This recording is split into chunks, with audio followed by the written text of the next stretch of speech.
Hello everyone, welcome back to my YouTube channel. তো চলুন আজকের এই ভিডিওতে 5টা টেক হার্ডওয়্যার স্টক নিয়ে আলোচনা করব, যেগুলো কিন্তু সুন্দর রান আপ দেখাচ্ছে রিসেন্ট টাইমে। তো সেখানে যাওয়ার আগে নিফটি ফিফটি কেমন পারফরমেন্স দিল আজকে দেখুন। তো 65 পয়েন্ট মতো ডাউন গেছে আজকে নিফটি ফিফটি, 23,501 পয়েন্টে ট্রেড করছে।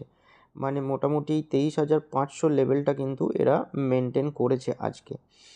তো কিছুই না, অনেক দিন ধরে ভালো পারফরমেন্স দেখাচ্ছিল, একটু প্রফিট বুকিং হচ্ছে আর কি, যেটা অল টাইম হাইয়ে থাকলে জেনারেলি হয়ে থাকে। তো দেখুন এখানে ওটাই ডিটেলে বলা আছে যে Indian share fall on Friday due to profit booking and weak global sentiment. তো সেই কারণে কিন্তু আজকে একটু হলেও মার্কেট ডাউন গেছে। যদি দেখেন যে সেন্সেক্স এবং নিফটি ফিফটি উভয়ই কিন্তু ফল করেছে।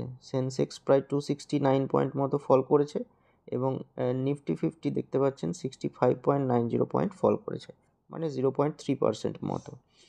তো ওভারঅল আজকে সেন্টিমেন্ট একটু উইক ছিল। আর যদি দেখেন তো আল্ট্রাটেক সিমেন্ট সব থেকে বেশি ডাউন গেছে, মানে নিফটি 100-এর মধ্যে। তার সঙ্গে আদানি এন্টারপ্রাইজ এবং L&T এগুলো ডাউন গেছে। কনভার্সলি যদি দেখেন যে ভারতী এয়ারটেল, হিন্দালকো, LTI মাইন্ডট্রি এগুলো আজকে ভালো পারফরমেন্স দেখিয়েছে। আর একটা নিউজ দেখুন টিসিএস সম্পর্কে, যে এরা একটা ডিল সিকিওর করেছে কোথা থেকে, from digital print technology company Xerox. এটা কিসের ডিল? একটা আনডিসক্লোজড অ্যামাউন্ট। কিসের জন্য পেয়েছে ডিলটা? To transform its technology using cloud and generative AI to improve business and IT service delivery. যে কারণে কিন্তু টিসিএস এই ডিলটা পেয়েছে। কত অ্যামাউন্টের ডিল সেটা কিন্তু এরা ডিসক্লোজ করেনি। আর হিন্দুস্তান জিঙ্কেরও একটা নিউজ আসে, এই জায়গাটা পড়লে বুঝতে পারবেন যে এরা পার্টনারশিপ করেছে কার সাথে? ইউএস বেসড এই কোম্পানিটার সাথে। তো কিসের জন্য? না, to develop zinc based batteries. তো জিঙ্ক বেস ব্যাটারি ডেভেলপ করার জন্য কিন্তু এরা পার্টনারশিপ করেছে একটা ইউএস বেস কোম্পানির সাথে। আর under a memorandum of understanding Hindustan Zinc will be preferred supplier for zinc for USA, এই কোম্পানিটা ফর নিউ জেনারেশন ব্যাটারিজ। তো হিন্দুস্তান জিঙ্ক মেনলি জিঙ্কের সাপ্লাই করবে এই কোম্পানিটার জন্য, সেই জন্য এরা পার্টনারশিপ করেছে। ওভারঅল সেক্টর পারফরমেন্স যদি দেখেন তো আজকে উইক ছিল মোটামুটি ওভারঅল সেক্টর পারফরমেন্স। তো দেখুন media, entertainment, IT, Nifty consumer এবং মেটাল এইগুলো শুধু পজিটিভে ক্লোজ দিয়েছে। বাকি সবই দেখতে পাচ্ছেন Pharma, Nifty health care, private bank, Nifty financial bank, Nifty consumption, automobile, energy, construction, PSU bank, consumer good, এগুলো সবই কিন্তু নেগেটিভে ক্লোজ দিয়েছে। তো মার্কেট মোটামুটি মিড ক্যাপটা ধরে রেখেছিল কিন্তু শেষ অবধি। তো দেখবেন মোটামুটি 3টের পর কিন্তু মিড ক্যাপেও একটু ভালো রকম ফল দেখা যায়। তো আজকে সেন্টিমেন্ট চারিপাশে উইক ছিল। এবার চলুন ওই 5টা স্টকে যাওয়া যাক। আজকের যে প্রথম স্টক সেটা হচ্ছে কেন্স টেকনোলজি। দেখুন স্টকটা আজকে 2.97% বেড়েছে, 112 টাকা 75 পয়সা মতো বেড়েছে। ট্রেড করছে 3,902 টাকা 75 পয়সাতে। তো দেখুন যে চ্যানেলটা ড্র করে রেখেছিলাম, এই যে লেভেলটা, সেই লেভেলটাতে কিন্তু অনেকবার সাপোর্ট নেয়। তারপর দেখুন একটা সুন্দর রান আপ এই ক্যান্ডেলে দেখায় এবং এই লেভেলটাকে ব্রেক করে নেক্সট ক্যান্ডেলে কিন্তু এইখানে উপরে ক্লোজ দেয়। তারপর দেখুন ধীরে ধীরে কিন্তু আবার ভালো মুভমেন্ট দেখাচ্ছে। এই স্টকটা স্ট্রং ফান্ডামেন্টাল যুক্ত স্টক এবং দেখতেই পাচ্ছেন তার অল টাইম হাইতে ট্রেড করছে। এইটা কিন্তু উইকলি বেসিসের চার্ট। তো এই স্টকটা নিয়ে আগেও কিন্তু ডিসকাস করা হয়েছিল, কিন্তু এখন দেখুন সেই লেভেল থেকে অনেক উপরে চলে এসেছে। তো দেখুন এটার গতকালকের একটা নিউজ আসে যে Kaynes technology India forms new wholly owned subsidiary in Singapore. তো সিঙ্গাপুরে এদের হোললি ওন্ড সাবসিডিয়ারি এরা একটা ফর্ম করতে চলেছে। ওটাই দেখুন এখানে ডিটেলে লেখা আছে। কোম্পানি যেটা আছে সেটা ফর্ম করতে চলেছে to expand companies business present in the field of electronic system design and manufacturing and also to undertake few strategic investment and acquisitions. তো যে কারণে কিন্তু এরা এই স্ট্র্যাটেজিক পার্টনারশিপটা করেছে। নেক্সট যে স্টক সেটা হচ্ছে নেটওয়েব টেকনোলজিস ইন্ডিয়া। দেখুন স্টকটা আজকে কিন্তু 0.52% ডাউন গেছে। তো স্টকটা দেখুন ট্রেড করছে 2,555 টাকা 40 পয়সায়। তো এটাও দেখুন তার অল টাইম হাই হিট করার পর দুদিন কিন্তু একটু ডাউনে আসছে। তো স্টকটার যে লেভেলগুলো ড্র করে রেখেছিলাম সেইগুলো থেকে দেখুন সব কিন্তু একে একে ব্রেকআউট দিয়ে এখন তার অল টাইম হাইয়ের কাছাকাছিতেই ট্রেড করছে। এই সেক্টরটার এখন ডিমান্ড খুব হাই, সে কারণে কিন্তু সমস্ত স্টকই দেখবেন মোটামুটি অল টাইম হাইয়ের কাছেই ট্রেড করছে। এটারও দেখুন একটা নিউজ আছে, 19 তারিখে আসে এই নিউজটা, সেটা হচ্ছে যে network technology India launches AMD based server for data centre system. তো ডাটা সেন্টার সিস্টেমের জন্য এরা লঞ্চ করতে চলেছে AMD বেসড সার্ভার, তো যেটা অবশ্যই স্টকটার জন্য কিন্তু ভালো খবর। তো এটাই দেখুন এখানে ডিটেলে লেখা আছে যে এরা লঞ্চ করতে চলেছে a new locally made range of servers, এটা কিন্তু তারা টিউসডেতে জানিয়েছে। তো আরও ডিটেলে দেখা যাক। তো দেখুন এখানে লেখা আছে the new server features 4th generation AMD EPYC processor and are designed for high performance computing environments and diverse workloads, এটাই কিন্তু তারা জানিয়েছে বা রিলিজ করেছে।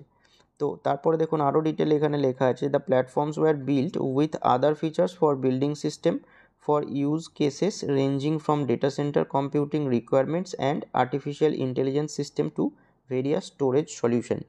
তো এই কারণে কিন্তু এরা এই যে নতুন AMD বেসড সার্ভার সেটা লঞ্চ করেছে। নেক্সট যে স্টক সেটা হচ্ছে এলিন ইলেকট্রনিক্স। তো স্টকটা দেখুন আজকে 11.35% বেড়েছে, 21 টাকা 23 পয়সা মতো বেড়েছে, ট্রেড করছে 208 টাকা 32 পয়সাতে। তো দেখুন এই স্টকটা কিন্তু মানে লিস্টিংয়ের পর থেকে কিন্তু ধীরে ধীরে অনেকটাই ডাউনে আসে, তারপর রিকভারি দেওয়ার চেষ্টা করে, তারপর আবার এখানে দেখুন ব্রেকআউট দেওয়ার চেষ্টা করে এই লেভেলটাকে, মোটামুটি 190 এই লেভেলটাকে ব্রেকআউট দেওয়ার চেষ্টা করে, বাট ব্রেকআউট দিতে পারে না। তারপরে দেখুন আবার ধীরে ধীরে নিচে আসে, আবার দেখুন সুইংটা মেনটেন করে আবার এই লেভেলের কাছে আসে। তো এই আজকের, এটা আজকের না, একটা উইকের ক্যান্ডেল, এই উইকের ক্যান্ডেলটা যদি লক্ষ্য করেন তাহলে দেখবেন যে ভালো রকম বড় গ্রিন ক্যান্ডেল ফর্ম হয়েছে, যেটা ওই 190 লেভেলটার মোটামুটি ব্রেকআউট দিয়েছে, 185-90 লেভেলটার। তো এখন দেখুন 200-র উপরে ট্রেড করছে, তো 208 লেভেলটাতে ট্রেড করছে। একটা ছোটো মোটো সুইং কিন্তু এরা দিয়েছে অলরেডি, এই জায়গাটা যদি দেখেন একটা সুন্দর সুইং এর ব্রেকআউট দিয়েছে। নেক্সট যে লেভেল মোটামুটি 200 থেকে 220 লেভেলটা, এই যে জায়গাটায় রয়েছে, এই জায়গায় একদিন নয়েজ ছিল কিছুদিন, তো এই লেভেলটাকে যদি ব্রেকআউট দিতে পারে তাহলে কিন্তু তার অল টাইম হাইতে আবার যেতে পারবে। আর এটা যেহেতু উইকলি বেসিসের চার্ট, চলুন আগে একবার ডেলি বেসিসের চার্টটা দেখে নেওয়া যাক।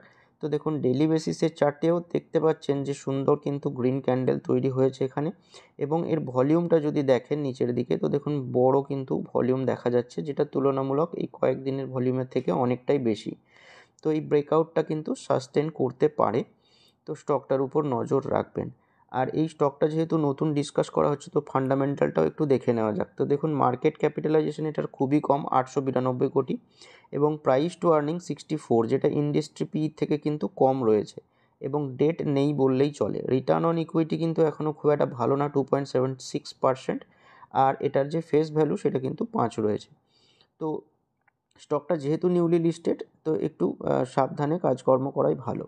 আর রেভিনিউয়ের দিক থেকে যদি দেখেন ইয়ার অন ইয়ার বেসিসে 271 কোটি থেকে 280 কোটি হয়েছে রেভিনিউ, আর কোয়ার্টারলি বেসিসে দেখুন 239 থেকে 280 কোটি হয়েছে, তো গ্রোথ রয়েছে।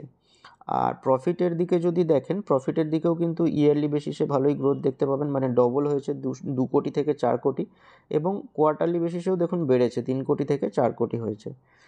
তো এর যদি শেয়ার হোল্ডিং প্যাটার্নটা দেখেন, যেটা ডিসেম্বর 2023 কোয়ার্টারে যেটা ছিল, সেটা দেখুন রিটেলের হোল্ডিংটা কিন্তু একটু বেশি রয়েছে, প্রোমোটার 32.99%, মিউচুয়াল ফান্ড 9.91%, এবং আদার ডোমেস্টিক ইনস্টিটিউট 1.5%, এবং ফরেন ইনস্টিটিউট 0.55%। তো এটা দেখুন ডিসেম্বর 23-এ কেন করলাম, কারণ এখানে দেখবেন যে প্রোমোটারের হোল্ডিংটা এই মার্চ কোয়ার্টারে মানে নেক্সট কোয়ার্টারে একটু বেড়েছে, যেটা আগে ছিল 32.99, সেটা দেখুন এই কোয়ার্টারে কিন্তু 33.41 হয়েছে।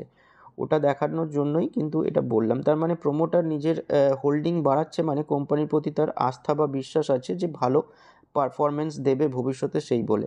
এর ফলে কিন্তু ইনভেস্টরদের স্টকটা ধরে রাখতে খুব সুবিধা হয়, মানে একটা কনভিকশন আসে, তো স্টকটার উপর নজর রাখবেন। নেক্সট যে স্টক সেটা হচ্ছে সিরমা SGS টেকনোলজি লিমিটেড। দেখুন স্টকটা 4.43% বেড়েছে, আজকে 21 টাকা 25 পয়সা মতো বেড়েছে, ট্রেড করছে 501 টাকা 15 পয়সায়। তো এইটারও যে লাইনটা আমি ড্র করে রেখেছি, সেই লাইনটা দেখুন এইখানে অনেক দিন আগে কিন্তু এই জায়গাটায় সাপোর্ট হিসেবে কাজ করেছিল, বাট এই সাপোর্টের ব্রেকডাউন হয় এই জায়গাতে। তারপর দেখুন স্টকটার কিন্তু ওই লেভেলটাই অ্যাজ এ রেজিস্ট্যান্স কাজ করে। তো এখানে দুবার এই রেজিস্ট্যান্সটা ব্রেক করার চেষ্টা করে, বাট ব্রেক করতে পারেনি। আবার দেখুন এখানে আরেকবার ট্রাই করে, বাট রেজিস্ট্যান্স লেভেলটা ব্রেকআউট দিতে পারেনি। আজকে দেখুন যে গ্রিন ক্যান্ডেলে ক্লোজ দিয়েছে, একদম ওই লেভেলটাতেই ক্লোজ দিয়েছে, মানে মোটামুটি 500 লেভেলটাই বলতে পারেন। নেক্সট ডেতে যদি একটা কনফার্মেশন ক্যান্ডেল এখানে ফর্ম হয়, মানে গ্রিন ক্যান্ডেল ফর্ম হয়, তাহলে বলবো যে এই লেভেলটার ব্রেকআউট দিল। মোটামুটি 100 গ্যাপে কিন্তু ছোট ছোট রেজিস্ট্যান্স রয়েছে, 500, তারপরে 600 লেভেল, তারপরে 700 লেভেল। তো এই লেভেলগুলো কিন্তু রেজিস্ট্যান্স হিসেবে কাজ করতে পারে, মানে 600 লেভেলটা শর্ট টার্মে রেজিস্ট্যান্স হিসেবে কাজ করতে পারে। তো নজর রাখবেন স্টকটার উপর।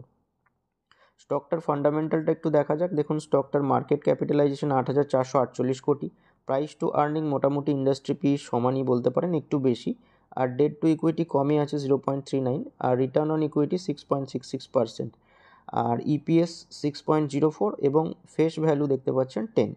আর রেভিনিউয়ের দিকে যদি দেখেন, যে রেভিনিউ ইয়ার অন ইয়ার বেসিসে দেখুন বেড়েছে 703 থেকে 1150 কোটি হয়েছে, এবং কোয়ার্টারলি বেসিসেও দেখুন 719 কোটি থেকে 1150 কোটি হয়েছে। তো রেভিনিউয়ে কিন্তু গ্রোথ দেখা যাচ্ছে। আর প্রফিটের দিকেও যদি দেখেন, যে ইয়ারলি বেসিসে 43 কোটি থেকে 45 কোটি হয়েছে, কোয়ার্টারলি বেসিসে দেখুন সুন্দর জাম্প হয়েছে, 20 থেকে 45 কোটি হয়েছে। তো এই রেভিনিউ এবং প্রফিটের দিকে কিন্তু গ্রোথ ভালোই দেখিয়েছে এই কোয়ার্টারে। প্রোমোটারের হোল্ডিং যদি দেখেন 46.89%, ফরেন ইনস্টিটিউশন ইনভেস্টরের হোল্ডিং ভালোই রয়েছে 12.95, এটা 4.01 মিউচুয়াল ফান্ডের, এবং আদার ডোমেস্টিক ইনস্টিটিউশনের 1.80, এবং রিটেলের দেখুন 34.36% রয়েছে।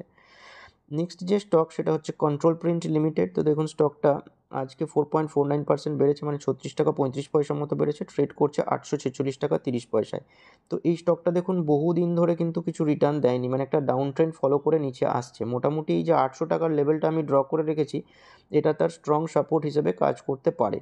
তো দেখবেন যে এই জায়গায় কিন্তু এই রিসেন্টলি 3বার সাপোর্ট নেয়, এবং এই সাপোর্ট লাইন থেকে আজকে ভালো রকম মুভমেন্ট দেখায় ওপরের দিকে। তো যেহেতু এইটা সাপোর্টের কাছে রয়েছে, এবং এর অল টাইম হাইটাও অনেকটা বেশি, মোটামুটি 1050-60 লেভেলের জায়গাতে রয়েছে, সেখান থেকে কিন্তু এখন ঠিকঠাক ডিসকাউন্টে অ্যাভেলেবেল রয়েছে। তো স্টকটার উপর একটু লক্ষ্য রাখতে পারেন। তো স্টকটার ফান্ডামেন্টাল দেখুন এর মার্কেট ক্যাপিটালাইজেশন যেটা রয়েছে সেটা 1295 কোটি, এবং প্রাইস টু আর্নিং দেখুন 23.58, যেটা ইন্ডাস্ট্রি পি থেকে কিন্তু একটু কম। আর ডেট টু ইকুইটি দেখুন নেই বললেই চলে, 0.02। রিটার্ন অন ইকুইটিটাও দেখুন ভালো, 15%-এর উপর আছে, ডিভিডেন্ডও দেয়, এবং এর ফেস ভ্যালু 10 আছে। তো ফান্ডামেন্টাল কিন্তু ঠিকঠাকই লাগছে। রেভিনিউ দেখুন এটার বেড়েছে এই কোয়ার্টারে, মোটামুটি 89 কোটি থেকে দেখুন 101 কোটি হয়েছে। আর ইয়ারলি বেসিসে যদি দেখেন তাহলে 90 থেকে 101 কোটি। তো এখানেও কিন্তু রেভিনিউয়ের দিকে গ্রোথ রয়েছে, কিন্তু এর প্রফিটটা যদি দেখেন, প্রফিটের ক্ষেত্রে কিন্তু ডিগ্রোথ দেখা যাচ্ছে, মানে 16 কোটিটা কমে 12 কোটি হয়েছে। আর এখানে কোয়ার্টারলি বেসিসেও যদি দেখেন 13 কোটি থেকে কমে 12 কোটি হয়েছে। তো এটাই কিন্তু স্টকটার একটা প্রবলেম হয়ে রয়েছে, যে প্রফিটের মার্জিন এদের বাড়ছে না, যে কারণে কিন্তু প্রফিটটা ডাউন ট্রেন্ড ফলো করছে। তো প্রফিটের মার্জিন যদি এরা ইমপ্রুভ করতে পারে, তাহলে কিন্তু স্টকটা ভালো পারফরমেন্স দেখাতে পারে। আর প্রোমোটারের হোল্ডিং দেখুন এখানে ভালো আছে, 50%-এর উপর, 52.73%, ফরেন ইনস্টিটিউশনের 4.51%, আদার ডোমেস্টিক ইনস্টিটিউট 1.75%, এবং রিটেল হোল্ডিং কিন্তু 41% মতো রয়েছে। তো ওভারঅল ঠিকঠাক স্টক মনে হচ্ছে। তো যদি এর প্রফিটের মার্জিন বাড়াতে পারে, তাহলে কিন্তু স্টকটার আবার ভালো রকম মুভমেন্ট দেখা যেতে পারে। তো স্টকগুলো নিয়ে ডিসকাস করা হলো, তার চার্ট কীভাবে দেখতে হয়, সেখান থেকে টেকনিক্যাল ক্লিয়ার হয়, এবং ফান্ডামেন্টালও সাথে দেখতে হয়।